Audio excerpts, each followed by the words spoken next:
সেই মহতী দিনে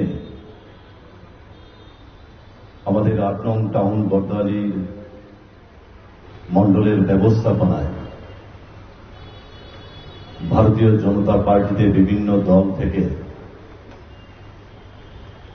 যারা যোগদান করবে সেই যোগদান সভায়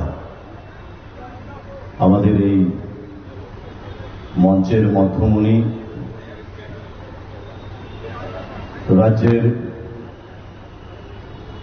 সর্বকালের শ্রেষ্ঠ সজ্জন ব্যক্তি আমাদের এই বর্দালি বিধানসভার অভিভাবক প্রফেসর ডক্টর মানিক সাহা মহোদয়, উনি মঞ্চে বসে আছেন। আমি আপনাদেরকে একটু পরিশ্রম করাবো, আপনারা সকলে একটু দাঁড়িয়ে স্যারের জন্য করতালি করেন।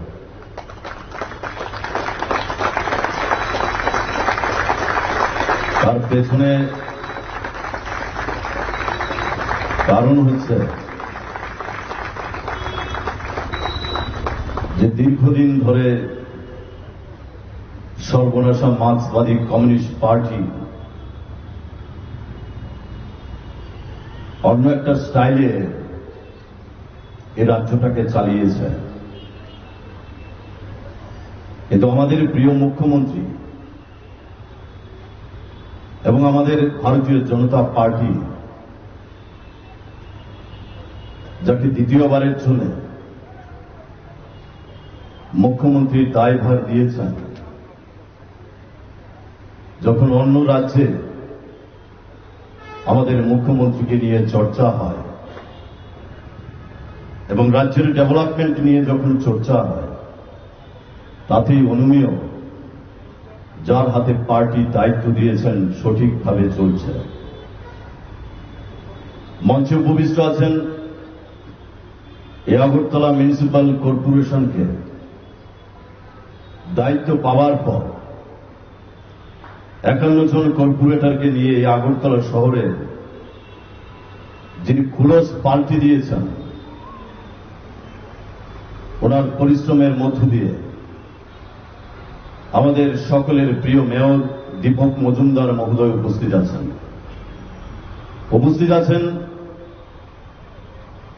এই ৮ নম্বর টাউন বর্দালি মণ্ডলের সকলের প্রিয় মণ্ডল সভাপতি শ্যামল কুমার দেব মহোদয়, উপস্থিত আছেন সদর আরবান জেলার সম্পাদক তথা এই বর্দালি মণ্ডলের প্রভারী, যিনি দীর্ঘদিন ধরে কাজ করছেন সুব্রত চক্রবর্তী মহোদয়, আমাদের কাউন্সিলর রত্না দত্ত মহোদয়া, উপস্থিত আছেন জাহ্নবী দাস চৌধুরী মহোদয়, উপস্থিত আছেন সম্পাদী আমাদের কর্পোরেটর অলকদা, অভিজিৎদা থেকে শুরু করে আজকে যারা এই জায়গায় উপস্থিত হয়েছেন, বিশেষ করে ভারতীয় জনতা পার্টির যারা বুথ স্তরে যারা কার্যকর্তা, যারা দলকে অক্সিজেন জুগিয়ে থাকেন আপনাদের নিষ্ঠাবান কর্তব্যপরায়ণতার মধ্যে, আমি বর্দালির সমস্ত কার্যকর্তাদের আজকের এই প্রতিষ্ঠা দিবসে আপনাদের কর্মপন্থাকে নতমস্তকে প্রণাম জানাই। একসময় এই ভারতীয় জনতা পার্টিকে নিয়ে যখন আমাদের অটল বিহারী বাজপেয়ীজি এবং এল.কে. আদবানি যখন পার্লামেন্টের মধ্যে দাঁড়িয়ে ভারতীয় জনতা পার্টির প্রতিনিধিত্ব করতেন,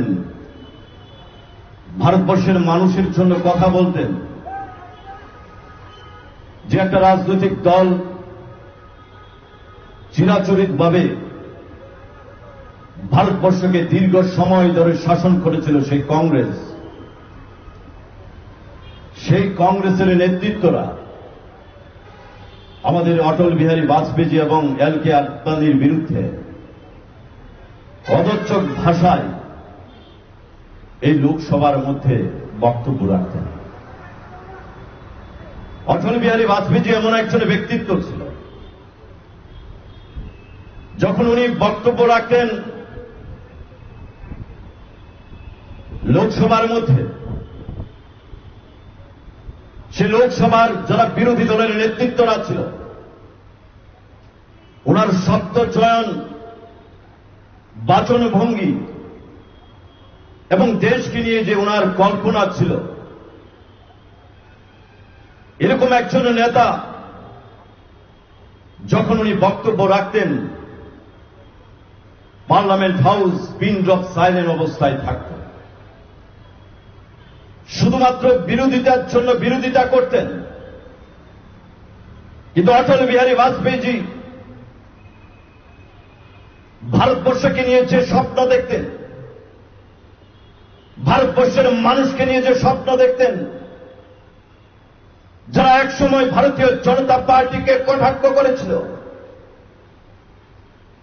আজকে ভারতবর্ষের ইতিহাসে নজিরবিহীন ঘটনা যে দীর্ঘ সময় পর ভারতবর্ষের মানুষ উপলব্ধি করতে পেরেছে যে কংগ্রেস নামে যে লুটেরা নেতারা ছিল, যে দল পরিবারতন্ত্রে বিশ্বাসী, সেই সমস্ত রাজনৈতিক দলের নেতৃত্ব দ্বারা ভারতবর্ষ কখনো এগোবে না। তখন ভারতীয় জনতা পার্টি 2014 সাল দেশের যশস্বী প্রধানমন্ত্রী নরেন্দ্র মোদীকে সামনে রেখে যখন ভারতবর্ষের বিজেপির ক্যাম্পেইন চলছিল, আমি তখন ভারতীয় জনতা পার্টিতে জয়েন করি।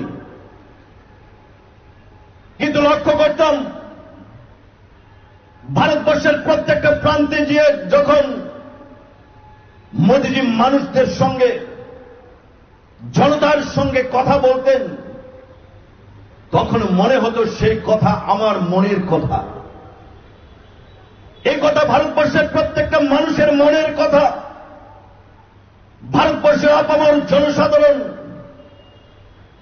যেটা চাইছেন, সেই শব্দগুলি মোদীজির মুখ থেকে বের হয়ে আসছে। তার জন্য 2014 সালে দেশের কোটি কোটি মানুষ আমাদের প্রধানমন্ত্রীর উপর বিশ্বাস রেখেছেন। নেতা তো হবে সেই নেতা যার এক কথায় লাখো লাখো মানুষ, কোটি কোটি মানুষ সেই নেতার কথা বিশ্বাস করে কাজ করবে। একদিন দেশ ছিল এরকম অবস্থায়, সে ভিক্ষুকের কাছে যদি 20 টাকা দিত, সে ভিক্ষুকের কাছ থেকে 10 টাকা ফেরত নিয়ে নিত। আজকে ভারতবর্ষে আমূল পরিবর্তন হয়েছে।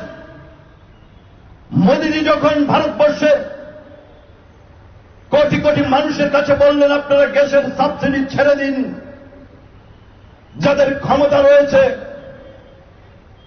তখন লক্ষ লক্ষ মানুষ সে গ্যাসের সাবসিডি ছেড়ে দিয়েছে। কেন ছেড়ে দিয়েছে? কারণ সেই নেতাকে বিশ্বাস করে, সেই নেতাকে বিশ্বাস করে গরিবদের জন্য এই গ্যাসের সাবসিডি ছেড়ে দিয়েছে। এই বর্তমানে বিধানসভা, এই বিধানসভা এই কারণে গুরুত্বপূর্ণ, রাজ্যের মাননীয় মুখ্যমন্ত্রী আমাদের এই বিধানসভার অভিভাবক। যারা শুধুমাত্র বিরোধিতা করার জন্য ওই পোস্ট অফিস চমনিতে বসে, মেলার মাঠে বসে, যারা বলে রাজ্যের ল অ্যান্ড অর্ডার ঠিক নেই, যারা বলেন রাজ্যের প্রত্যন্ত অঞ্চলে মানুষ না খেয়ে মরছে, আমাদের রাজ্যের মাননীয় মুখ্যমন্ত্রী একটা প্রেস মিটের মধ্যে বলেছেন যে চশমা ব্যবহার করার জন্য। আমি বলবো ছানি অপারেশন করুন, ছানি। রাজ্যের প্রত্যেকটা প্রান্তে, ওই ধর্মনগর থেকে শুরু করে সাবরুম পর্যন্ত আমরা যখন যাই, যারা আপনারা ওই দূর দূরান্তের আপনাদের রিলেটিভ রয়েছে, তাদের বাড়িতে যখন যান নিজের অন্তরটাকে প্রশ্ন করবেন যে কমিউনিস্টের সময় এই রাজ্যের অবস্থা ছিল, আমাদেরকে রাজ্যের মধ্যে মনের ভিখারি বানিয়ে দিয়েছিল। এই 700 টাকা ভাতার বিনিময়ে মাসের মধ্যে 10 থেকে 12টা মিছিল করাতো, প্রেশার ক্রিয়েট। আজকে ভারতীয় জনতা পার্টির সরকার আমাদের দ্বিতীয়বারের জন্য সরকার, এই সরকার রাজ্যের আপামর জনসাধারণের জন্য কাজ করছে। আজকে যারা জয়েন করবেন, যারা আমাদের সঙ্গে জুড়বেন, ভারতীয় জনতা পার্টি হচ্ছে একটা পরিবার। আপনারা সেই পরিবারের মধ্যে আপনারা জয়েন করেছেন, আপনাদের সুখে দুঃখে এই পার্টি আপনাদের সঙ্গে থাকবে। শুধুমাত্র একটা সংকল্প করতে হবে, এই বিধানসভার মধ্যে বিরোধী শূন্য করে দিতে হবে, বিরোধী শূন্য। আর তার জন্য আমাদের সকলের কাছে গিয়ে মন জয় করতে হবে, মানুষের মন জয় করতে হবে। আপনারা সেই কাজটুকু করবেন। আজকে যারা জয়েন করবেন তাদের প্রত্যেককে ভারতীয় জনতা পার্টির পক্ষ থেকে আমি স্বাগত জানাই। আমাদের পরিবারের সঙ্গে আপনারা জয়েন করেছেন। এখন বর্দালী মণ্ডল, আগামী দিন আপনাদের সঙ্গে নিয়ে আমরা আমাদের সাংগঠনিক কাজকর্ম করব। এই দু একটি কথা বলে আপনাদের সকলকে অভিনন্দন জানিয়ে আমি আমার কথা বলা শেষ করছি। জয় হিন্দ, বন্দে মাতরম, ভারত মাতা কি জয়, বিজেপি জিন্দাবাদ। অসংখ্য ধন্যবাদ আমাদের মাননীয় সদর শহর জেলার মাননীয় সভাপতি অসীম ভট্টাচার্য মহোদয়কে। এবার আপনাদের সামনে বক্তব্য রাখার জন্য অনুরোধ করছি আমাদের মাননীয় মেয়র তথা ৭ রামনগর বিধায়ক দীপক মজুমদার মহোদয়কে।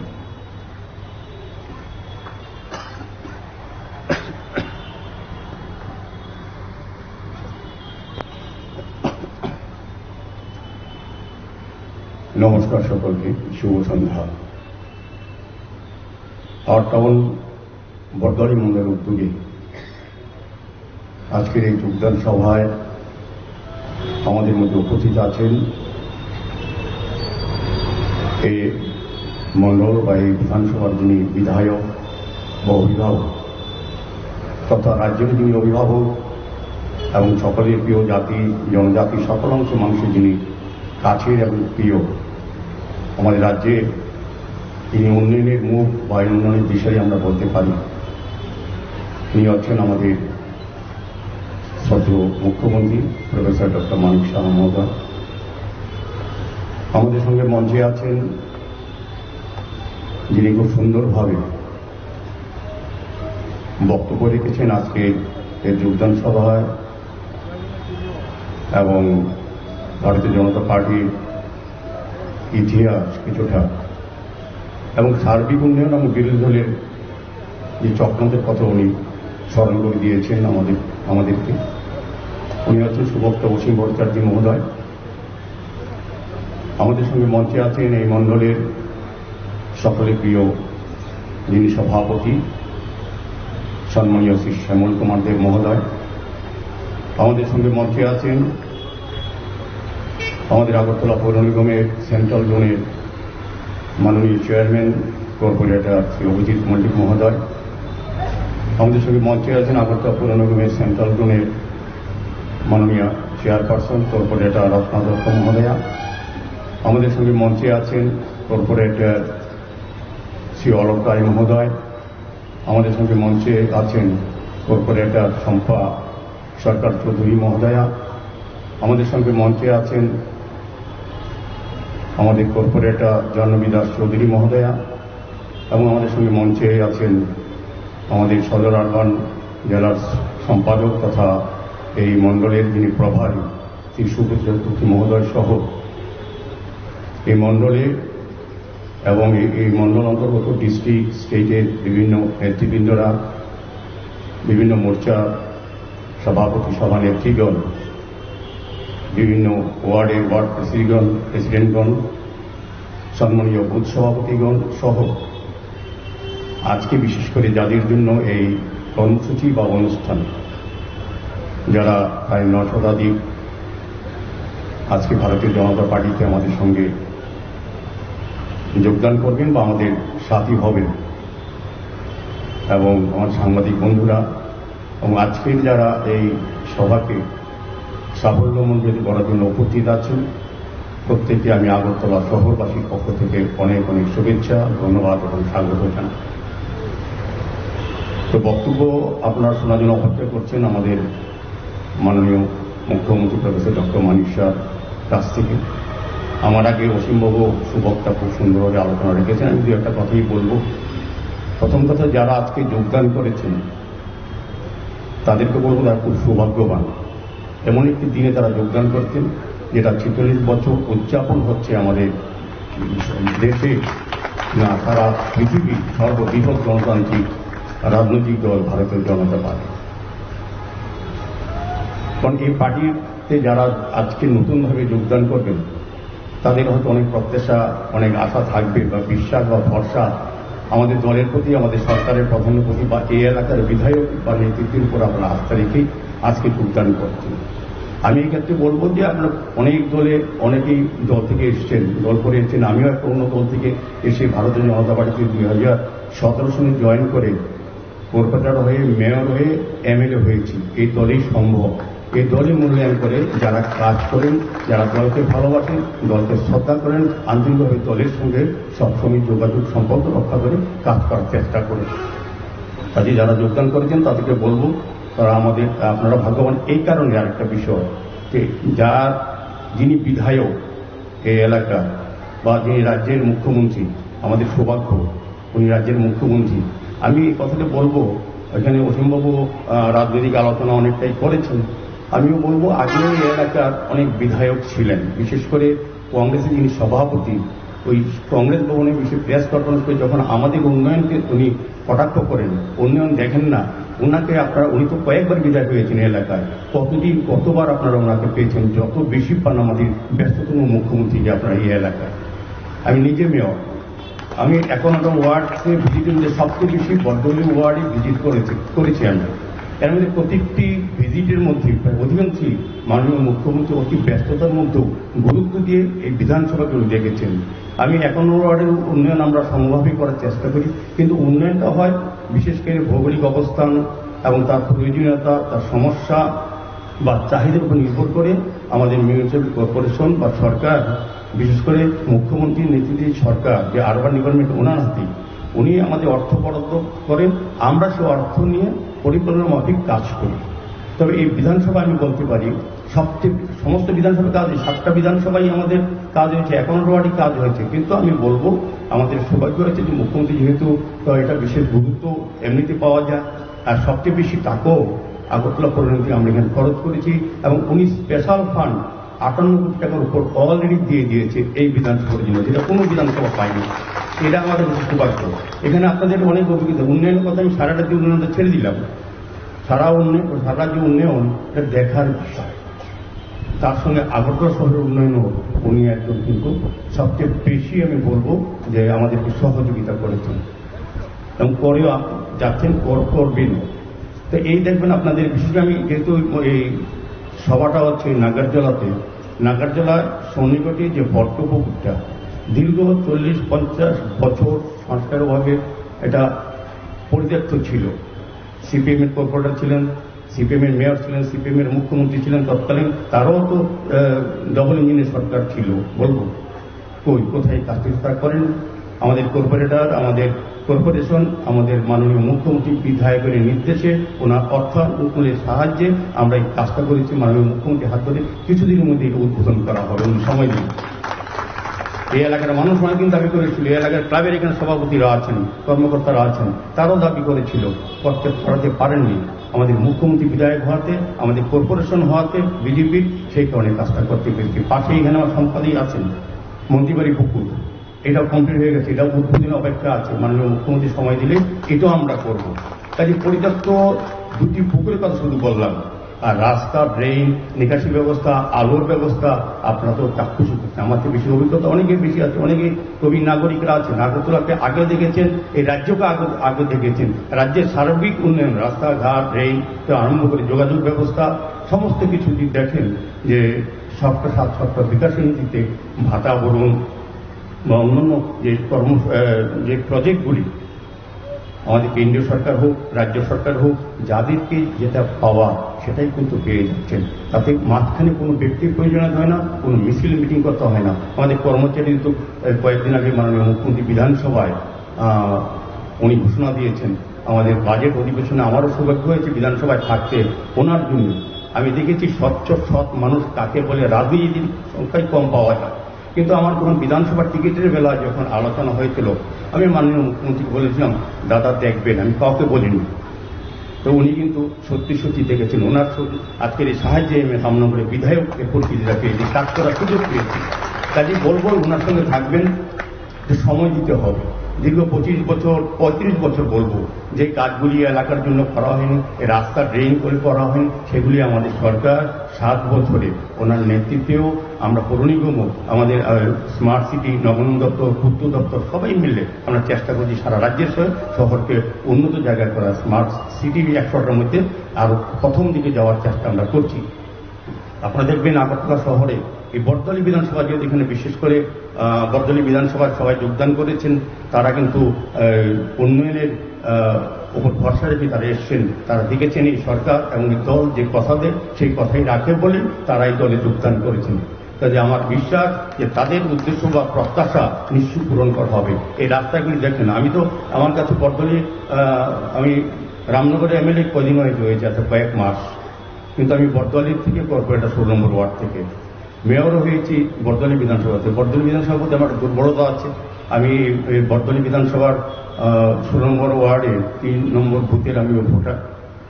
স্বাভাবিক কারণে এই বর্দলি বিধানসভা যারা আজকে উপস্থিত হয়েছেন, আমি বলবো যে আপনারা রাস্তাঘাটগুলি দেখবেন, আগে যাদের উপর ভরসা রেখেছিলেন, বিশ্বাস করে ভোট দিয়েছিলেন বা আপনাদের জোর করে ভোট নিয়েছিল, কথা দিয়েছিল কাজ করবে, কিন্তু কাজ করবে কোথায়, কাজের কথা বলতে পারে না। এখন আপনারা রাস্তায় আমি দেখি সবাই মুখ্যমন্ত্রীর সঙ্গে ছবি তুলেন, মুখ্যমন্ত্রীর সঙ্গে বাড়ির লোকের মতো কথা বলতে পারেন। আগেও তো মুখ্যমন্ত্রী ছিল, কথা বলতে পেরেছেন সিপিএম এর সময়, সিপিএম এর কাউন্সিলরের সঙ্গে কথা বলতে পেরেছেন, লোকাল কমিটি মেম্বার সঙ্গে। এখন তো মন্ডল সভাপতি থেকে ডেকে নিয়ে যান, আমাদের কর্পোরেটররা বাড়ি বাড়ি যান, আমাদের মুখ্যমন্ত্রী সবসময় সব জায়গাতে যান, সারা রাজ্যে প্রত্যন্ত অঞ্চল পর্যন্ত উনি যান।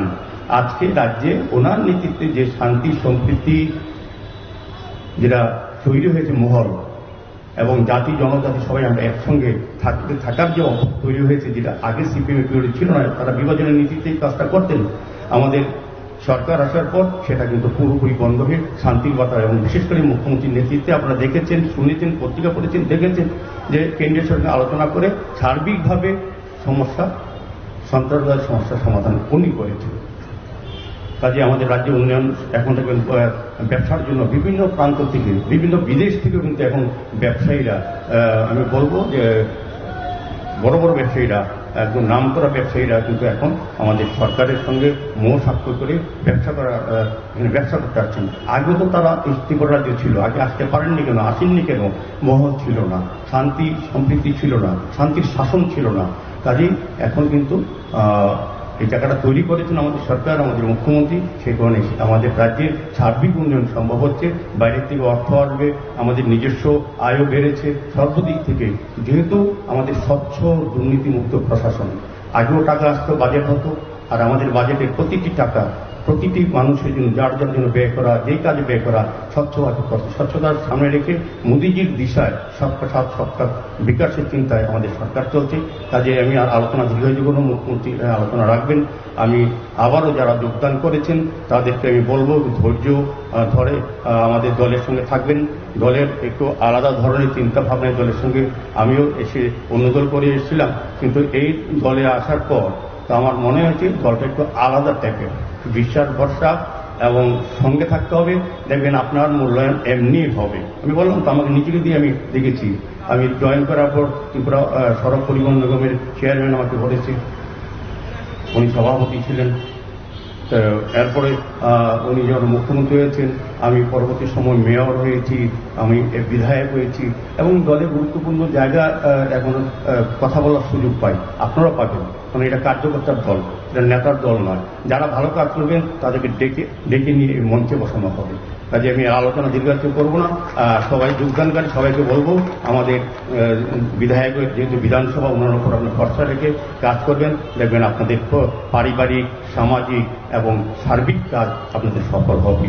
নমস্কার, জয় হিন্দ, ভারত মাতা পিতা। অসংখ্য ধন্যবাদ মাননীয় মেয়র তথা ৭ নম্বরের বিধায়ক দীপক মজুমদার মহোদয়কে। এবার আপনাদের সামনে মূল্যবান সম্ভাষণ রাখবেন আমাদের মাননীয় মুখ্যমন্ত্রী তথা প্রফেসর ডক্টর মানিক সাহাজি মহোদয়। ওনাকে অনুরোধ করছি মঞ্চে এসে আমাদের মাঝখানে সম্ভাষণ রাখার জন্য।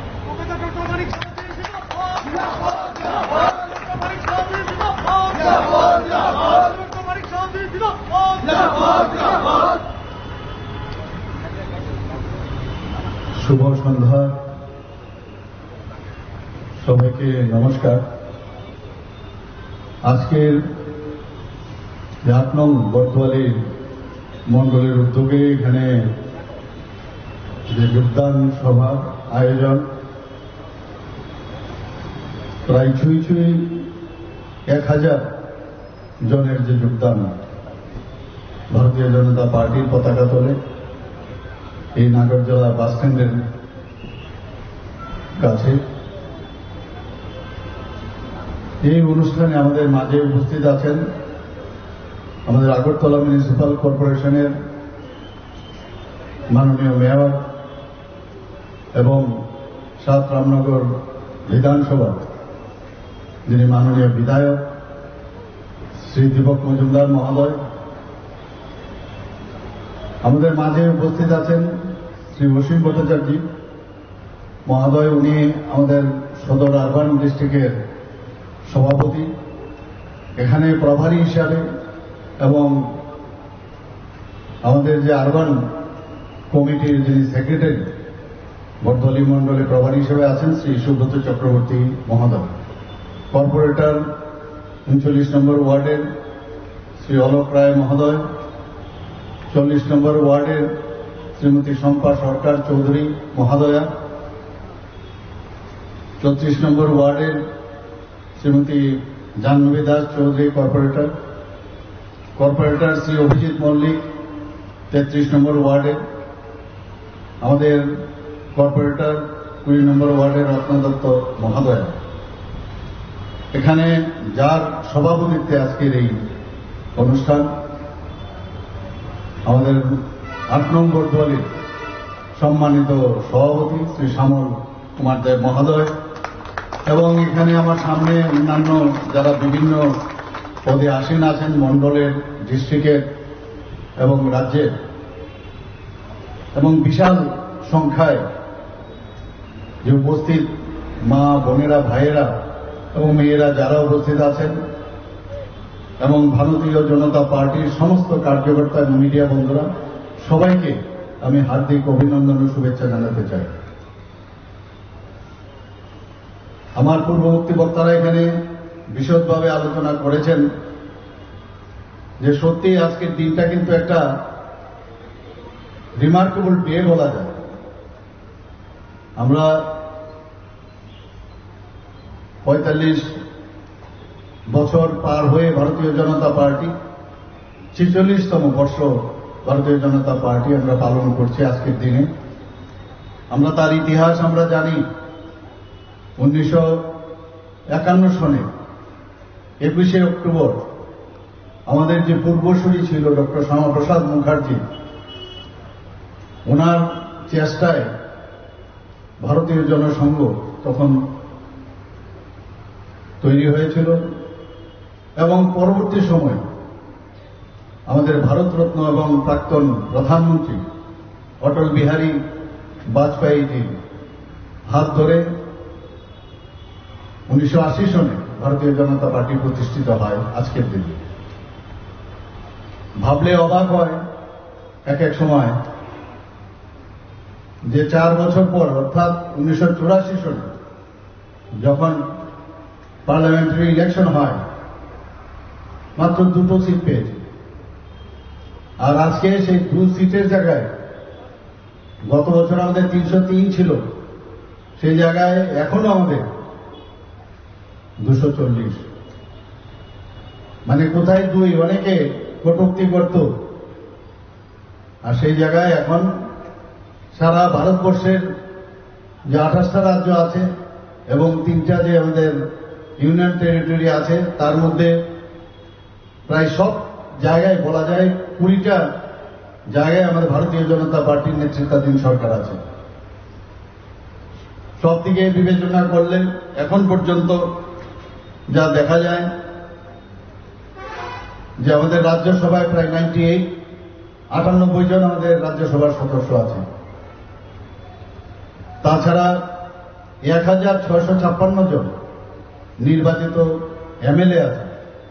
শুধু তাই নয়, 165 জন বিধান পরিষদের সদস্য রয়েছে। তো সেই দিক দিয়ে আমরা যদি চিন্তা করি, সারা ভারতবর্ষের মধ্যে এত বড় একটা বৃহৎ পার্টি, আজকে যারা এখানে যোগদান করেছেন বিভিন্ন পার্টি থেকে আপনারা এসেছেন, আমি ওনাদেরকে ভারতীয় জনতা পার্টিতে স্বাগত জানাচ্ছি। এবং ঠিক সময়ে সঠিক সিদ্ধান্ত আপনারা নিয়েছেন, সেটা আমি নির্দ্বিধায় আমি বলতে পারি। ভারতবর্ষের সমস্ত ব্যক্তি, সারা পৃথিবীর মানুষ এখন দেখছে যে ভারত এখন কোন দিকে যাচ্ছে। আমাদের যশস্বী প্রধানমন্ত্রী নরেন্দ্র মোদীজি যেভাবে দেশকে সামনের দিকে এগিয়ে নিয়ে যাচ্ছে এবং যেসব কঠোর সিদ্ধান্ত উনি নিচ্ছেন, আগে কোনো প্রধানমন্ত্রী বা কোনো সরকারের প্রধান সেইভাবে চিন্তাই করেন। কিছুদিন আগেও আপনারা যে আমাদের ওয়ার্ক বোর্ডের যে আমাদের ডিসিশন নেওয়া হয়েছে, সেটা আগে কোনোদিন মানে আমি ভাবতেও পারি না। এই নিয়েও অনেক কথা, কি হবে। তো এই ওয়ার্ক বোর্ডে এখন সমস্ত যারা সংখ্যালঘু সম্প্রদায়, মুসলিম ভাই বোনেরা, তারা পর্যন্ত খুশি। এবং মুসলিম প্রধান বহু রাষ্ট্রের মধ্যে এই ওয়াকফ বোর্ডের ভারতবর্ষে যেভাবে তাকে ছলে বলে কৌশলে কংগ্রেস এবং ইউপিএ সরকারের সময়ে কিছু ব্যক্তিগত কিছু লোকের স্বার্থের জন্য এটাকে এইভাবে আইন ওনাদের মতো করে তৈরি করেছিল, সেই জায়গায় মাননীয় প্রধানমন্ত্রীজির নেতৃত্বে সেটাকে সংশোধন করে গরিব মানুষদের জন্য, যারা ওয়াকফ বোর্ডের জমি নিয়ে যারা এতদিন ধরে সাদ আল্লাহ করেছে, তাদের কিন্তু কোমর ভেঙে গেছে। আজকে মাননীয় প্রধানমন্ত্রীজি 3 তালাক নিয়ে, আমরা সবাই জানি 3 তালাক আমাদের মুসলিম বোনেরা মায়েদের উপর একটা অদ্ভুত যে একটা আইন, সে আইনের কারণে তাদের উপর কি নির্যাতন হতো, সেখানেও মাননীয় প্রধানমন্ত্রীজি কুঠারাঘাত করেছেন। আমাদের ডক্টর শ্যামাপ্রসাদ মুখার্জি, জম্মু এন্ড কাশ্মীর নিয়ে আমরা কত কথা শুনেছি। একই দেশের মধ্যে 2 প্রধান, 2 বিধান, তো হতে পারে না। সেই জায়গায় 2 নিশান, সেই জায়গার মধ্যে মাননীয় প্রধানমন্ত্রীজি ডক্টর শ্যামাপ্রসাদ মুখার্জি কাশ্মীরে গিয়ে সেখানে প্রাণ বলিদান হয়েছে শুধু তার বিরোধিতা করতে গিয়ে। সেটা মাননীয় প্রধানমন্ত্রীজি 370 যে ধারা, সেটাকে উনি বিরোধ করেছেন। একটার পর একটা, কোনো জায়গার মধ্যে কোনো কম্প্রোমাইজ করেননি। এবং এতদিন ধরে আমরা যে রাজনীতি আমরা দেখতাম, সেটা কেন্দ্রের রাজনীতিই বলুন, রাজ্যের রাজনীতিই বলুন, যে ডাইনেস্টি ভিত্তিক যে রাজনীতি, সেই জায়গার মধ্যেও কিন্তু ভারতীয় জনতা পার্টির নেতৃত্বাধীন সরকার, মাননীয় প্রধানমন্ত্রীজি দেখিয়ে দিয়েছেন এবং শিখিয়ে দিয়েছেন। এবং সমস্ত সরকার, আপনারা আগের যতগুলো সরকার আছে, ভ্রষ্টাচারে ভরা, সমস্ত জায়গায় ভ্রষ্টাচার, মানে রাজনীতি করতে হবে, ভ্রষ্টাচার থাকতে হবে।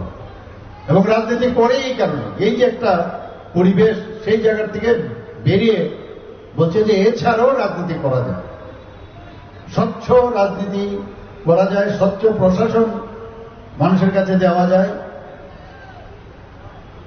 সেইভাবে আমাদের রাজ্য সরকারও আমরা সেই দিশায় আমরা কাজ করছি।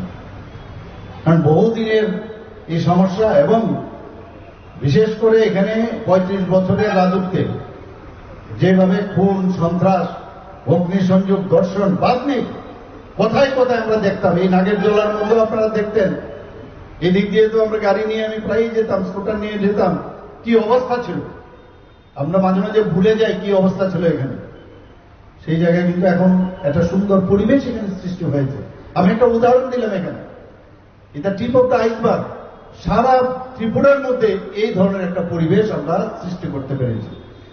কারণ মানুষ শান্তি চায়, মানুষ চায় না কোনো জায়গার মধ্যে হইচই থাকুক, গন্ডগোল থাকুক, মাঝে সাঝে খবর আসে, কিন্তু ইমিডিয়েটলি আমরা কিন্তু সেই দিকে আমরা নজর দিই, দেওয়ার পরে সেখানে সমস্যার সমাধান করি।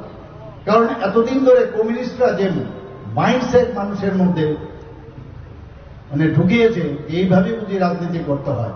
কংগ্রেসও সেরকম, বিভিন্নভাবে অঙ্গভঙ্গি করা, চোখ টিপ দিয়ে কথা বলা, সামনে একটা বাজে শব্দ লাগানো, সেন্টেন্সের পরে পেছনে আরেকটা বাজে শব্দ লাগানো, আর তার আশেপাশে যেসব লোক থাকে ওরও করতালি দেয়, ভাবে না জানি কত বড় নেতা। কিন্তু আমরা জানি এরা ভ্রষ্টাচারে ভর্তি, এবং এই রাজনীতির ভিতরে অনেক লোক পেছনে ছুটত, নানা রকম নাটক অঙ্গভঙ্গি করে মানুষকে বিভ্রান্ত করার চেষ্টা করছে। মানে সেই জায়গা থেকে আজকে আমরা একটা জায়গায় আমরা এসেছি। মানুষ এই ধরনের নাট্যকারদের প্রয়োজন নেই, এখন বুঝে গেছে এখন। এবং আমি নিশ্চিত যে আগামী দিন যে নোটার সাথে কমিউনিস্টরা এখন যুদ্ধ করছে, নোটার সাথে, নোটার থেকেও কম ভোট পাচ্ছে ওরা, এখনো বলছে যে না আমরা চলে আসবো আগামী দিন। এবং যাদের রক্তে আজকে এত এত লোক খুন হয়েছে যে পার্টি, তারা গিয়ে হাত মিলিয়েছে এখানে কমিউনিস্টদের সাথে, ভাবা যায় কোনোদিন কি জবাব দেবে ওই সব ব্যক্তিকে। আমার মনে আছে সাউথে একবার গিয়েছিলাম, একটা লিস্ট আমাকে দিল, অবিভক্ত সাউথে প্রায় 69 জনের একটা লিস্ট, কতজনকে খুন ওরা করেছে সমস্ত জায়গায়, সারা ত্রিপুরার মধ্যে বিভিন্ন জায়গায়। আমাদের ভারতীয় জনতা পার্টি 4 নং ত্রিপুরা থেকে আরম্ভ করে মানে বাদ যায়নি, কত লোককে ওরা নৃশংসভাবে হত্যা করেছে। কিন্তু সাদা কুর্তা পরে বিভিন্নভাবে সমাজতান্ত্রিক কথা বলে এমন একটা হাবভাব দেখাতো যে সাধারণ মানুষের জন্য, শ্রমজীবী মানুষের সরকার, গরিব খেটে খাওয়া মানুষদের সরকার, এগুলো বলত। এবং যারা মালিক শ্রমিক তাদের মধ্যে একটা বিভেদ সৃষ্টি করে। আমাদের পণ্ডিত দীনদয়ালজি বারবার বলছে যে আমাদের দেশ স্বাধীন হয়েছে ঠিকই, কিন্তু এই দেশকে আমরা সামনের দিকে আমরা কিভাবে নিয়ে যাব, আমাদের চিন্তা ভাবনা করতে হবে। একটা মিশ্র একটা রাজনৈতিক চিন্তা ভাবনা করে এই দেশকে চালানোর চেষ্টা করা হয়েছে এই দেশ স্বাধীন হওয়ার পর। উনি বলছেন যে না কমিউনিজম এখানে চলবে ভারতবর্ষে, না এখানে ক্যাপিটালিজম চলবে, সমাজবাদ চলবে না, অ্যানার্কিজম চলবে না। তাহলে কি করতে হবে? উনি আমাদের উপহার দিয়েছেন, কি দিয়েছেন? ইন্টিগ্রাল হিউম্যানিজম, একাত্মক মানববাদ। অর্থাৎ সবাইকে নিয়ে আমাদের চলতে হবে, কেউ আমরা একে আলাদা কেউ নেই। আমার শরীরের সমস্ত অঙ্গ প্রত্যঙ্গ যেরকম আছে, একটা ছাড়া আরেকটা চলবে না, সেরকম সমাজের প্রতিটা ব্যক্তিকে নিয়ে আমাদের সামনের দিকে যেতে হবে। তো এই থিওরি আজকে আমাদের মাননীয় প্রধানমন্ত্রী নরেন্দ্র মোদীজি এবং আমাদের ভারতীয় জনতা পার্টি সেই নীতি মেনে আমাদের কাজ করছে।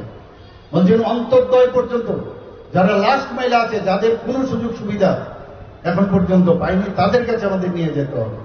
আজকে আমরা যদি জল জীবন মিশনের কথাই বলি, প্রধানমন্ত্রী আবাস যোজনার কথা বলি, প্রধানমন্ত্রী যতগুলো স্কিম, আমি যদি একটার পর একটা বলি, সবকটা স্কিম যদি আপনারা দেখবেন গরিব মানুষদের জন্য।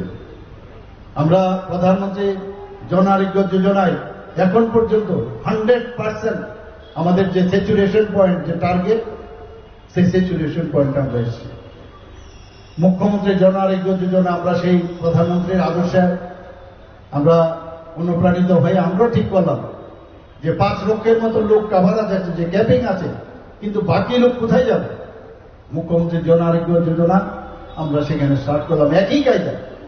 5 লক্ষ ফ্যামিলির প্রতি বছর দেওয়া হবে এই স্কিমের মাধ্যমে। আপনারা এই ভারতীয় জনতা পার্টি বিষয়ে আরো অনেক কিছু আপনারা যারা আজকে যোগদান করেছেন আপনারা বুঝতে পারবেন, একটা মিউজিক আপনারা ফিল করবেন ভারতীয় জনতা পার্টিতে আপনারা জয়েন করার পরে। এর মধ্যে আপনারা দেখেছেন আমরা এবার বাজেটে যারা বিরোধীরা বলছেন যে বিভিন্ন সময় সুন্দর সুন্দর কথা নাকি আমরা বলি, কাজের বেলায় আমরা কিছু করি না। এবার জবাব দিয়ে দিয়েছিলাম বিধানসভায় একদম 1, 2, 3 করে কি কি আমরা বলেছি এবং কি কি আমরা করিনি তো নেই। আর কমিউনিস্টদের কথা বলেন, ওরা তো আজকে রামনবমী, আজকে এখানে যারা আমি যেটা বলছিলাম যে এক তো আজকে আমাদের প্রতিষ্ঠাতা দিবস, পাশাপাশি রামনবমীর দিন আজকে আপনারা যোগদান করেছেন, এর জন্য আপনাদেরকে এত সুন্দর দিন আপনারা এখানে। কিন্তু কমিউনিস্টরা তো ভগবান বিশ্বাসই করে না, ওরা তো রামনবমী বুঝে না, কিছুই বুঝে না ওরা। আমরা সব জায়গার মধ্যে মাননীয় প্রধানমন্ত্রীজি যেসব আমাদের যে মন্দিরগুলো নতুনভাবে সৃষ্টি করার চেষ্টা করছেন, কারণ এর মধ্যে আমাদের একাত্মবোধের যে ভ্রাতৃত্ববোধ, আমরা সবাই সেই মন্দিরের মধ্যে যদি আমরা যাই, আমরা ত্রিপুরাতে এখন সব জায়গার মধ্যে মন্দিরগুলোকে নতুনভাবে আমরা প্রতিষ্ঠিত করার চেষ্টা আমরা করছি। কারণ ওনারা হচ্ছেন নাস্তিক। নাস্তিক শুরুই হয় ন দিয়ে, না, সবকিছুতে নেগেটিভ, না না না। তো বিধানসভাতেও দেখি সবকিছুতে না। আর আমরা যারা আছি আমরা মানে আস্তিক। এর জন্য আমরা মানুষের উপর বিশ্বাস আমাদের আছে এবং মানুষ আমাদের উপর আস্থা আছে, বিশ্বাস আছে। তবেই ওই 2 থেকে আজকে কোথায় ভারতীয় জনতা পার্টির নেতৃত্বাধীন সরকার এবং পার্লামেন্টে আজকে রাজ করছে। মানুষের বিশ্বাস আছে, যা বলে তাই করে। এবার আমরা বাজেটে মুখ্যমন্ত্রী শস্য শ্যামলা যোজনা আমরা কি এবারে যোজনা এনেছি। এতে কি যে আরো ভালো মানে এমন সব ফসল হোক যেগুলো মানুষ অ্যাকসেপ্ট করবে, তার জন্য আমরা বাজেটে এই অর্থ বছরে প্রায় 5 কোটি টাকার মতো আমরা রেখেছি। এতে করে যে ফলনশীল, উচ্চ ফলনশীল জাতীয় যাতে ফসল তৈরি হয় তার জন্য আমরা রেখেছি। আপনারা শুনে নিশ্চয়ই খুশি হবে, মুখ্যমন্ত্রী বালিকা সমৃদ্ধি যোজনা সেটা আমরা রেখেছি। এটার অর্থটা কি? অর্থাৎ অন্তর্দয়ে ঘরের কোনো যদি কন্যা সেখানে জন্মগ্রহণ করে তাকে 50,000 টাকা তার নামে ফিক্সড ডিপোজিট রাখা হবে এবং এই 50,000 টাকা যখন তার 18 বছর হবে সুদ সমেত কয়েক লাখ টাকা সে পাবে এবং তার বিয়ে বাবদ বা তার পড়াশোনার বাবদ সেটা কাজে লাগবে। এটাকে বলবে ভারতীয় জনতা পার্টির নেতৃত্বাধীন সরকার। বন্ধুগণ, আমরা মুখ্যমন্ত্রী কন্যা বিবাহ যোজনা একটা এবার আমরা করেছি। এটা কি? অর্থাৎ অন্তর্দয় ফ্যামিলি যে কোনো একজন কন্যাকে আমরা তার বিয়ের খরচ বাবদ 50,000 টাকা আমরা দেব। আগে তো আমরা কোনোদিন শুনিনি এইভাবে। এই ধরনের সরকার কোথাও আপনারা শুনেছেন কিনা আমার জানা নেই। আমরা সেই কাজটা করেছি। কিছুদিন আগে আপনারা দেখেছেন গত বছরের ঘোষণা অনুযায়ী আমরা 140 জন যারা মেয়েরা আছে যারা পাশ করেছে এবার 12 ক্লাস, তাদের জন্য 140টা স্কুটি বিনা পয়সায় আমরা ওনাদেরকে দিয়েছি, যাতে করে ওরা অনুপ্রাণিত হয়, ভালো করে পড়াশোনা করে। এবার আমরা ঠিক করলাম chief minister assistant for sun and daughter, তাদের যারা ভারতীয় এই ত্রিপুরাতে যারা বাসিন্দা, যারা বিএসএফ এ চাকরি করে বা সিআরপিএফ এ চাকরি করে, বিভিন্ন যেসব প্যারামিলিটারি ফোর্সে চাকরি করে, তারা যদি কোনো কারণে দেখা যায় দেশ রক্ষার্থে শহীদ হয়েছে, তাদের ছেলে মেয়েদের আমরা যদি 18 বছরের উপরে হয় তাদের জন্য আমরা ভাতার আমরা এই বাজেটে আমরা রেখেছি। বন্ধুগণ, এই ত্রিপুরা এখন কোন জায়গায় গেছে যখন কম্পেয়ার করা হয় অন্যান্য রাজ্যের তুলনায়? আমাদের আইন শৃঙ্খলা নিয়ে যেটা আমার পূর্ববর্তী বক্তা বলেছেন, আইন শৃঙ্খলা এখানে আইন শৃঙ্খলা নেই। এত সুন্দরভাবে এখানে আইন শৃঙ্খলা প্রতিষ্ঠিত হয়েছে। আগে এখান থেকে যদি আমরা ধর্মনগর যেতাম 8 ঘন্টা, 10 ঘন্টা, 12 ঘন্টা লাগতো। এসকোর্ট ছাড়া যাওয়া যেত না, উদয়পুরেও যাওয়া যেত না, বিভিন্ন জায়গায়। আপনারা সবাই জানেন, আমরা বক্তব্য। সেই জায়গায় কিছুদিন আগে আপনারা দেখেছেন ত্রিপুরাতে সমস্ত এনডিটিএফ হোক, এনএলএফটি হোক, সবাই তাদের অস্ত্র ওনারা সারেন্ডার করেছে। এবং আমরা বলতে পারি যে ত্রিপুরা একটা এমন একটা রাজ্য যেখানে কোথাও কোন রকম টেররিস্ট আর এখানে নেই, এবং টেররিস্ট মুক্ত ত্রিপুরা আমরা বলতে পারি।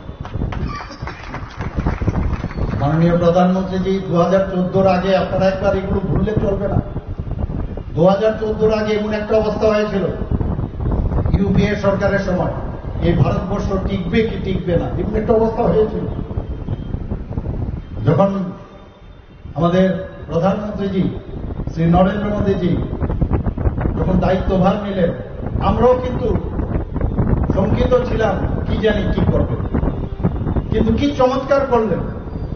কোথায় গেল সে পার্লামেন্টের মধ্যে পাকিস্তান থেকে এসে টেররিস্ট এসে যেভাবে অ্যাটাক করেছে, এখন তো আর দেখা যায় না। আমাদের সোলজারদের গলা কেটে ভারতবর্ষের মধ্যে ফেলে দিত, এখন তো দেখা যায় না। কারণ টিট ফর ট্যাট, যে যেরকম তাকে সেইভাবে উচিত শিক্ষা দেওয়া দরকার। যে কারণে প্রধানমন্ত্রীজি কি করলেন? এয়ার স্ট্রাইক করলেন, সার্জিক্যাল স্ট্রাইক করলেন। এখন কিন্তু রাজশব্দ নেই, রাজশব্দ নেই। আমাদের বোম্বেতে বোম ব্লাস্টিং, তাছাড়া আমাদের নর্থ ইস্টে বিভিন্ন জায়গায় বোম ব্লাস্টিং, এবং যেভাবে ওখানে নির্বিচারে গুলি চালিয়েছিল সবাই আমরা জানি বোম্বের ঘটনা। নর্থ ইস্টের কথা বলে তো লাভই নেই। কালকে যদি আমরা মনে করতাম যে নর্থ ইস্টে গুয়াহাটিতে যাব, গুয়াহাটি রেলওয়ে স্টেশনে কখন বোম ব্লাস্টিং হবে কেউ জানে না, বিভিন্ন জায়গায়। আজকে নর্থ ইস্টার্ন রিজনে প্রায় 12টা থেকে 13টা এই যে অ্যাকর্ড হয়েছে, সেই ত্রিপুরারও 3টার মতো অ্যাকর্ড হয়েছে, যে কারণে আজকে নর্থ ইস্টার্ন রিজনে শান্তি প্রতিষ্ঠিত হয়েছে। বন্ধুগণ, আপনারা জানেন মাননীয় প্রধানমন্ত্রীজির মার্গদর্শনে আমাকে যে আমাদের যে নর্থ ইস্টের ডোনার মিনিস্ট্রি থেকে কালকে মিটিং আছে, এখানে ভিডিও কনফারেন্সে সমস্ত যারা মুখ্যমন্ত্রীরা আছেন সেখানে আমাকে কনভেনার করা হয়েছে। সেই কনভেনারে আমি কথা বলব, সেটা আমাদের জন্য একটা বড় প্রাপ্তি যে বাইরের থেকে ইনভেস্টার সামিট যারা করবে তার জন্য আমাকে কনভেনার করা হয়েছে। I am nothing, I am the ambassador of yours.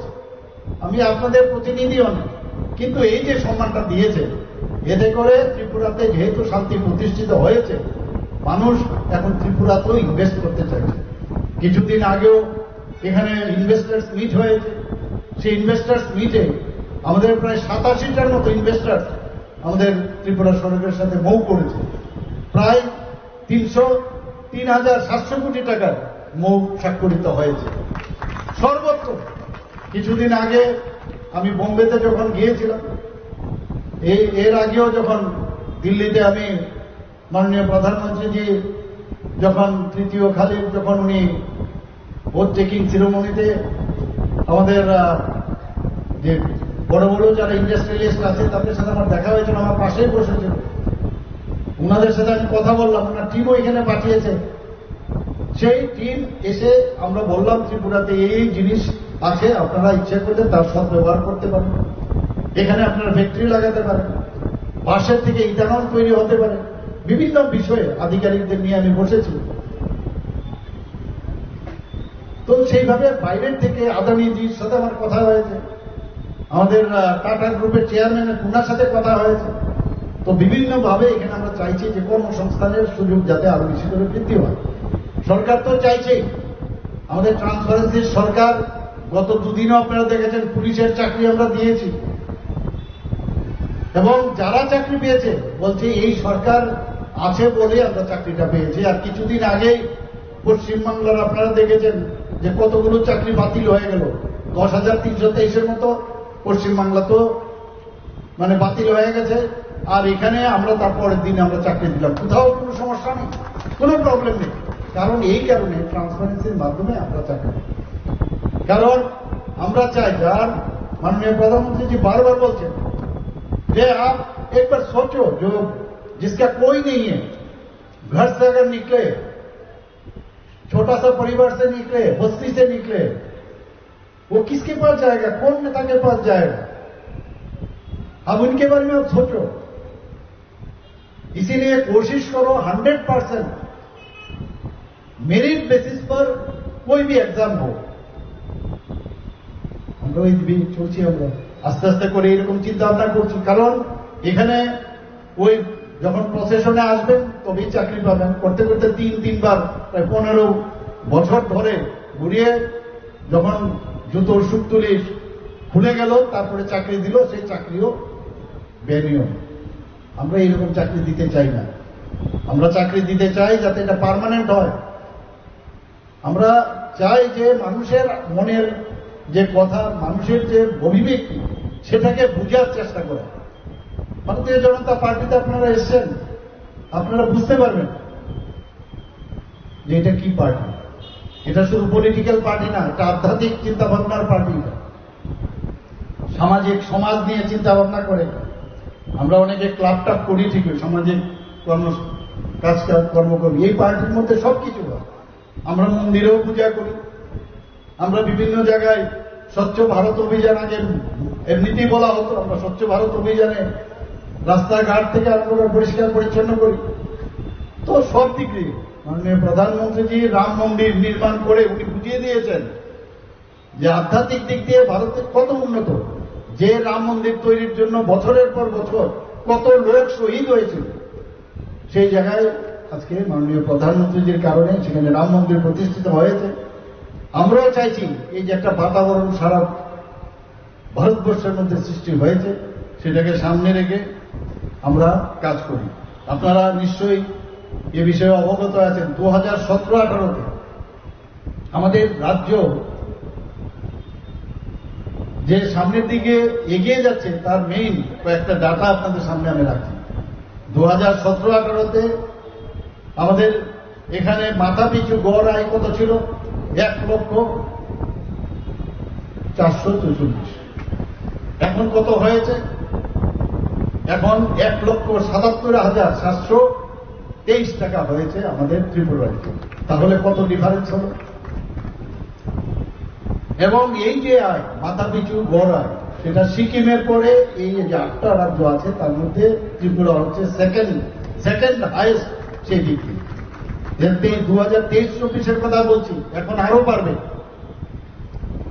এবং যে কারণে আমাদের যে এসডিজি, যেটা সাস্টেনেবল ডেভেলপমেন্ট গোলস যে প্যারামিটার, সেখানে দেখা গেছে ত্রিপুরা আগে টপ পারফর্মার ছিল, এখন টপ পারফর্মার থেকে এখন বলছে ফ্রন্ট রানার হিসাবে স্বীকৃতি পেয়েছে ত্রিপুরা। এখানে আপনারা নিশ্চয়ই খুশি হবে যে 2017-18 অর্থ বছরে রাজ্যের যে নিজস্ব আয় কত ছিল? 1,09,15 কোটি টাকা। আর এবার 2025-26-এ আমরা আনুমানিক যে আরই যেটা পাচ্ছি সেটা কত হতে পারে? 4,514 কোটি টাকা এর রাজস্ব আয়। এটাকে বলে আত্মনির্ভর ত্রিপুরা, আত্মনির্ভর ভারত। মাননীয় প্রধানমন্ত্রীজির অর্থনৈতিক দিক দিয়েও কিভাবে দেশকে স্টেবিলাইজ করছে, কোথায় 11th পজিশনে ছিল অর্থনৈতিক দিক দিয়ে, সেটাকে 5ম স্থানে নিয়ে এসছে। তো সেটা কি করে হবে? সমস্ত রাজ্যগুলো যদি উন্নত হয় তবে সেটা সম্ভব হবে। আমরাও সেভাবে কাজ করছি। আমি জল জীবন মিশনের কথা বলছি। আমাদের জল জীবন মিশন শুরু হওয়ার আগে ত্রিপুরাতে কত পার্সেন্টেজ ছিল জল মানুষের বাড়িতে? 3%, অনলি 3%। আর এখন কত? প্রায় 85.12%। কোথায় 3% আর 85.12%। এবং জাতীয় গড় কত? 79.98%। আমরা কোথায় এগিয়ে গেছি এবং খুব স্পিডে আমরা যাচ্ছি। বহু লোক বলে যে বাইরে অনেক জায়গার মধ্যে জল নেই, জল নেই। আমাদের পাহাড় এলাকায় জলস্তর অনেক নিচে এবং সেখানে খুব কঠিন, বোর করে জল আনা মুশকিল। সেখানে আমরা ইনোভেটিভ যে স্কিম সেগুলো আমরা এনেছি। ক্যাচ দ্য রেইন, জলকে ধরে রাখতে হবে, বৃষ্টির জলকে কিভাবে ধরে রাখতে হবে তার আমরা সেখানে পরিকল্পনা করেছি। সেখানে ড্যাম তৈরি করেছি, যেখানে ছড়ার জল আছে তাকে পরিশ্রুত করে সেই জলকে কিভাবে দেওয়া যায় সমস্ত ঘরে ঘরে তার ব্যবস্থা করছি। ছোট ছোট যে ছড়া আছে, স্ট্রিম আছে, তার থেকে জল আমরা নিয়ে, তো এই ইনোভেটিভ যে স্কিম সেইগুলো আমরা ব্যবহার করে আমি নিশ্চিত যে আগামী দিনে আমাদের জনজাতি অধ্যুষিত এলাকায় সেখানেও আমি এবারও বিধানসভায় সমস্ত আমি বলেছি কোন কোন জায়গায় আমাদের FTH এর আমরা কানেকশন আমরা দিয়েছি সেগুলো আমরা বলেছি। এবং শুধু তাই নয়, আমাদের এই যে নর্থ ইস্টের মধ্যে ধলাই জেলা যেটাকে বলা হয় যে অ্যাসপিরেশনাল ডিস্ট্রিক্ট, সেখানেও আমাদের ৫ম জাতীয় জল পুরস্কার 2023-এ পেয়েছে আমাদের এই ধলাই জেলা। কাজেই মানুষের ওদের তো মুখে খালি ফালতু কথাই বলে, কাজের কাজ কিছুই জানে না, ডাটা নেই, কিচ্ছু নেই, খালি এই কথা বলে বলে বিভ্রান্ত করার চেষ্টা করছে। প্রধানমন্ত্রী আবাস যোজনার কথা যদি গ্রামীণের কথা আমরা বলি, এখন পর্যন্ত আমাদের ত্রিপুরাতে গ্রামীণ এলাকায় প্রায় ৩,৬৮,০০০ ঘর নির্মিত হয়ে গেছে এবং তাতে করে কত টাকা খরচ হয়েছে, ৩,০০০ কোটি টাকার মতো তাতে খরচ হয়েছে। এই টাকাটা কিন্তু গ্রামের মধ্যে আছে। আর্থসামাজিক উন্নয়ন আমাদের ত্রিপুরাতে সমস্ত জায়গায় আমরা দেখতে পাচ্ছি, মানুষ খুশি। শুধু তাই নয়, প্রধানমন্ত্রী আবাস যোজনায় যেটা আমাদের আরবানে আছে সেখানেও প্রায় ১২০০ কোটি টাকা খরচ করা হয়েছে এবং ৭০,০০০ উপর ঘর এখানে নির্মাণ হয়েছে। আমরা মহিলাদের কথা যদি বলি, আমরা এটা বলতে পারি যে আমরা এখানে এই ত্রিপুরা সরকার গঠিত হওয়ার পর থেকে বহু স্কিম আমরা মহিলাদের জন্য আমরা অনেক স্কিম আমরা তৈরি করেছি। আপনারা জানেন যে এর মধ্যে 33% রিজার্ভেশন ওনাদেরকে আমরা দিয়েছি। কোথাও কোনো গভর্নমেন্টের যদি কোনো স্টল তৈরি হয় সেখানে 50% মহিলাদের দিতে হবে, সেটা আমরা করেছি। আমাদের 8টা ডিস্ট্রিক্ট, 8টা ডিস্ট্রিক্টের মধ্যে ওয়েস্ট ডিস্ট্রিক্টে 2টো আর বাকি 7টা ডিস্ট্রিক্টে 7টা আমরা মহিলা থানা আমরা করেছি। কারণ আপনারা জানেন যে মহিলারা অনেক সময় পুলিশ যারা আছেন তাদের কাছে পুরুষ পুলিশ যারা আছেন তাদের কাছে অনেক কথা বলতে পারেন না, সেখানে মহিলার দ্বারা পরিচালিত আমরা 8টা মহিলা থানা করেছি। শুধু তাই না, প্রায় 137 TSR এর মধ্যে আমরা মহিলা এবার ওনাদেরকে নিযুক্তি দিয়েছি এবং আমি নিজেও দেখেছি তারা কিন্তু কোনো অংশে পুরুষদের থেকে কম নয়। আমাদের মহিলাদের ত্রিপুরাতে, আমি বারবার বলি, 28টা রাজ্যের মধ্যে আমরা নিচের থেকে আমরা 3য় স্থানে আছি। মহিলাদের ক্ষেত্রে আমাদের নির্যাতনের যে প্যারামিটার আছে তার দিক দিয়েও কিন্তু আমরা এখন এখানে সর্বনিম্ন দিক দিয়ে আমরা 8ম স্থানে আমরা এখানে আছি। এখানে কিছুদিন আগে এইবারের যে আমরা বাজেট, সেখানে আপনি দেখুন আমরা কত সেন্সিটিভ, কারণ এটা জীবন থেকে শেখা। আমরা দেখেছি, আমরা যখন এখানে ছেলে মেয়েদের পড়াশোনার জন্য যারা বিভিন্ন মাস্টারমশাই আছেন তাদের পিছনে আমরা দৌড়তাম এক জায়গা থেকে আরেক জায়গায়, এখনো দৌড়াম।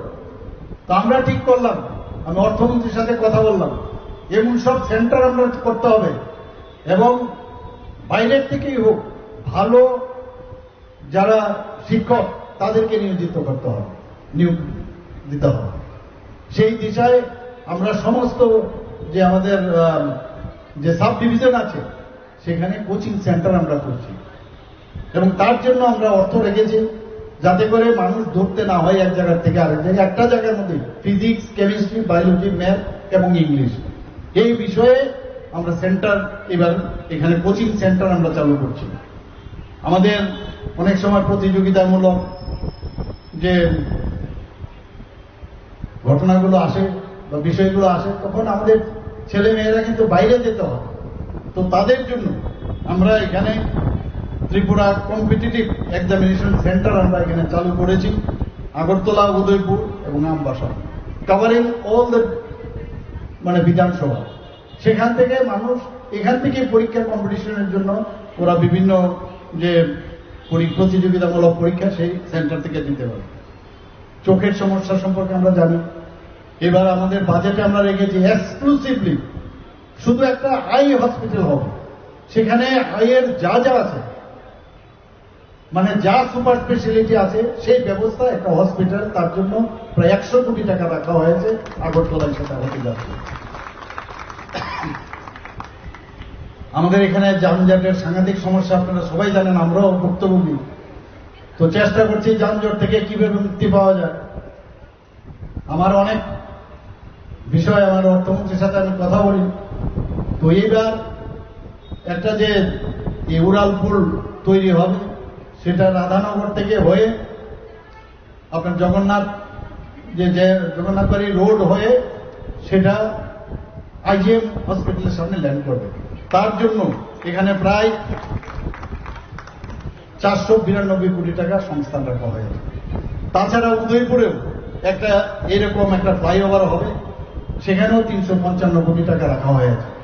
আমরা চাই এখানে মোটর স্ট্যান্ড থেকে যদি আমরা ল্যান্ড করাতে পারি সে RMS চৌমনি, তাহলে আরেকটা ফ্লাইওভার এখান থেকে এসে কানেক্ট হতে পারে। এবং আবার আরেকটা বিকে রোড হয়ে যদি সেটা উজ্জয়ন্ত প্যালেসের সামনে করা যায়, সেখানেও একটা ফ্লাইওভার করার আমরা চিন্তা ভাবনা আছে। এবং আমরা একটার পর একটা আমরা মানুষের সুবিধার্থে সেই কাজগুলো আমরা করব। আপনারা এর মধ্যে দেখেছেন যে মৎস্য চাষে ত্রিপুরায় কিন্তু আমরা চেষ্টা করছি যাতে স্বয়ংসম্পূর্ণ হতে পারে। এর জন্য 59 জেলায় একটা প্রশিক্ষণ কেন্দ্র আমরা স্থাপন করছি। তার মধ্যে আমরা প্রায় 9 কোটি টাকার মতো সেখানে সংস্থান আমরা রেখেছি। কৈলাসহর এবং উদয়পুরে আমরা মাল্টিপারপাস স্পোর্টস ইনডোর হল নির্মাণ করার আমরা সেই প্রধান এখানে রেখেছি। আমরা আরো বিভিন্ন জায়গায় যাতে 50টি জিমনাসিয়াম স্থাপন করা যায়, তার জন্য এবারের আমরা এই বাজেটে আমরা রেখেছি। বাদারঘাট স্পোর্টস কমপ্লেক্সে আপনারা দেখেছেন গত পরশুদিন আমি সেখানে ইনগুরেট করলাম।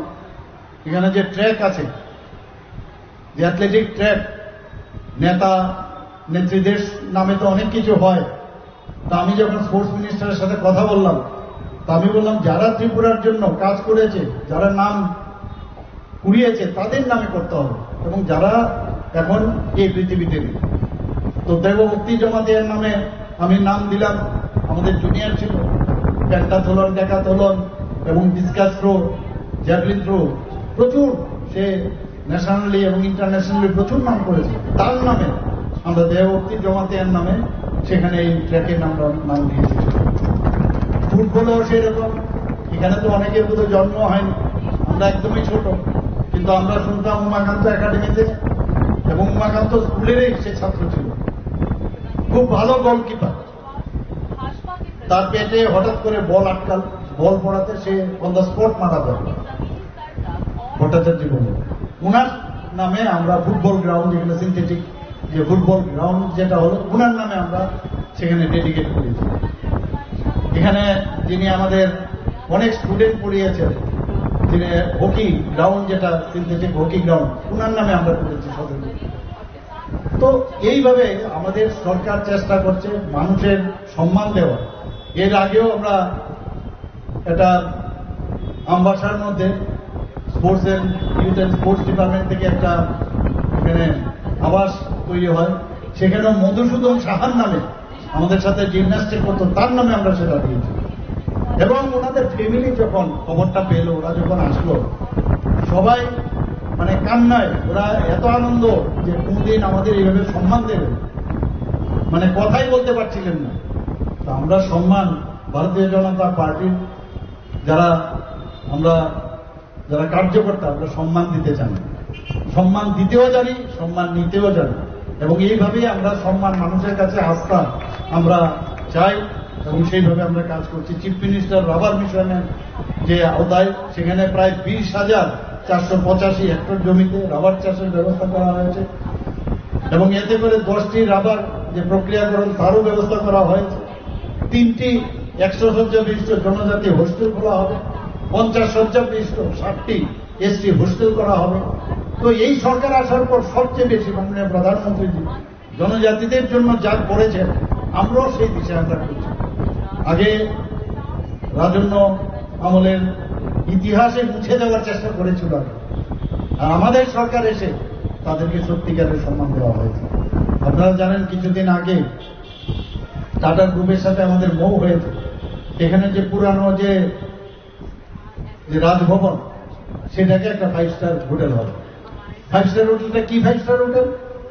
যে কমার্শিয়াল 5 স্টার হোটেল না, সেটাকে একটা হেরিটেজ 5 স্টার হোটেল হবে। সেখানে 4টা এক্সক্লুসিভ রুম হবে, যেগুলো রাজন্যের যে স্টাইল আছে, রাজন্য আমলের যে স্টাইল, সেই আমল। এবং সেখানে আপনারা সবাই জানেন আমাদের রবীন্দ্রনাথ ঠাকুর এখানে 7বার ত্রিপুরাতে এসেছিলেন এবং ওখানে উনি থেকেছেন।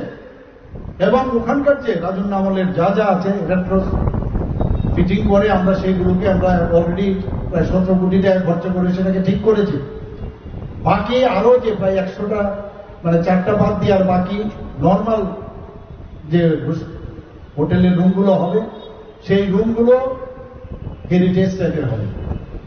তো এখন এক একটা রুমে আমার কাছে যা ওনারা বললেন যে 4টা যে রুম হবে, প্রায় প্রতিদিন 1.5 লাখ টাকা কম হবে। এটা কে কারা আসবে? ওনাদের যে টাটা গ্রুপের যে চেইন আছে, সেই চেইন দেশ বিদেশ থেকে এখানে আসবে, নিজেরা প্লেন ভাড়া করে এখানে আসবেন। তারা যখন আসবে এবং প্রায় 200 জনের মতো ডাইরেক্টলি ওখানে রিক্রুটমেন্ট হবে আমাদের ছেলেমেয়েদের, এবং ইনডাইরেক্টলি হবে বিভিন্নভাবে, ট্রান্সপোর্ট থেকে আরম্ভ করে, বেভারেজ থেকে আরম্ভ করে বিভিন্নভাবে হবে। তখন বিদেশ থেকে যখন চার্টার প্লেন নিয়ে আসবে, তারা তো শুধু ওই হোটেলে বসে থাকবে না, তারা বিভিন্ন আমাদের যে জায়গাগুলো আছে দেখার মতো জায়গা, মাতা ত্রিপুরেশ্বরী মন্দিরই হোক, আমাদের ঊনকোটি হোক, আমাদের ছবিমুড়াই হোক, আমাদের বিভিন্ন যেসব জায়গাগুলো আছে সেখানে যাবে। তো সেখানে যাবে এবং মাণিক্য ডাইনেস্টি সম্পর্কে ওনারা জানবেন। মাণিক্য ডাইনেস্টি সম্পর্কে খালি ত্রিপুরার লোক জানেন, পৃথিবীর এবং ভারতবর্ষের মানুষ তো জানে না। তো সেইভাবে কথা বলার পর আমরা সেই সলিউশনে এসেছি। তাতে করে আগামী দিন আমি নিশ্চিত যে একটা বিরাট একটা চেইন আসবে এবং ত্রিপুরাকে সারা পৃথিবীর মধ্যে মানুষ জানবে। তো আমরা সব দিকে আমরা চেষ্টা করছি যে সবাই যেন, আমরা যেটা বললাম যে পণ্ডিত দীনদয়ালজি যে বলছেন যে সবাইকে নিয়ে আমাদের চলতে হবে, এবং প্রধানমন্ত্রীজি সেই দিশাই বলছেন সবকা সাথ সবকা বিকাশ, বিশ্বাস আর তার প্রয়াস, সেই কাজটা আমরা কিন্তু করছি। প্রধানমন্ত্রীজি বারবার বলছেন যে থানাগুলো যে আছে, বিভিন্ন থানা, সেই থানাগুলো পুরনো, সেই থানাগুলো ভেঙে সেখানে মাল্টি স্টোরি বিল্ডিং আপনারা বানান। তাতে করে যারা পুলিশ অফিসার বা অন্যান্য কর্মচারীরা এখানে থাকবেন, সেই বিল্ডিং এ যখন থাকবেন, তাদের মধ্যে একটা ফিলিংস হবে যে এটা আমাদের জায়গা, এবং কোনো সমস্যা হলে তাকে আর বাড়ির থেকে আসতে হবে না, এখানে থেকেই কিন্তু কুইক রেসপন্স যে বিষয় সেটা দেওয়া যাবে। তো সেই মাথায় রেখে আমরা এখানে আগরতলার যে পশ্চিম থানা, পূর্ব থানা এবং অন্যান্য যেসব জায়গাগুলো আছে, মধুপুর থেকে আরম্ভ করে বহু জায়গার মধ্যে আমরা এইবার বাজেটে রেখেছি, এগুলোকে ডিমোলিশ করে নতুনভাবে থানা এখানে আমরা করব। বাগবাসা থানা এবং বাইকুড়া থানা এবং বিলুনিয়া থানা। তো আমরা চেষ্টা করছি যে ত্রিপুরাকে সুন্দর করার, একদিকে আর্থিকভাবে আর্থসামাজিক উন্নয়ন, এবং আরেক দিক দিয়ে আমাদের এখানে মাননীয় প্রধানমন্ত্রী যেভাবে দেশকে সুরক্ষিত করেছেন, আর্থিকভাবে সুরক্ষিত করেছেন, ইনফ্রাস্ট্রাকচার ডেভেলপমেন্টে সুরক্ষিত করেছেন, আমরাও সেই দিশায় আমরা কাজ করছি। সবাইকে আজকে এখানে যারা উপস্থিত হয়েছেন, আপনারা অনেকক্ষণ ধরে এখানে বসেছেন, আমাদের কথা আপনারা শুনেছেন, এবং আপনাদের কাছে একটা রাস্তা চলে যাবে। এখন আমাদের এখানে মাননীয় প্রধানমন্ত্রীজি যে 6টা ন্যাশনাল হাইওয়ে দিয়েছেন, আমি অনেক জায়গায় বলি যে এটা রাস্তা না, আমাদের আগামী দিন রাস্তা দেখাচ্ছেন। আপনারাও কিন্তু একটা রাস্তা পেয়েছেন। আমি আশা করি আপনারা ভারতীয় জনতা পার্টিতে যোগদানের পরে এই দেশকে কিভাবে শক্তিশালী করা যাবে, এই রাজ্যকে কিভাবে শক্তিশালী করা যাবে, সেই রাস্তাটা কিন্তু আপনারা পেয়ে গেছেন। আমি মন্ডল সভাপতিকে বলবো ওনাদেরকে সবসময় যোগাযোগ রাখা, ওনাদের সাজেশন নেওয়া, এবং ওনারও মাঝে মাঝে, কারণ আমাদের তো অনেক সময় প্রশিক্ষণ হয়, সেই প্রশিক্ষণে নিয়ে আসা, আমাদের বিভিন্ন বিষয় নিয়ে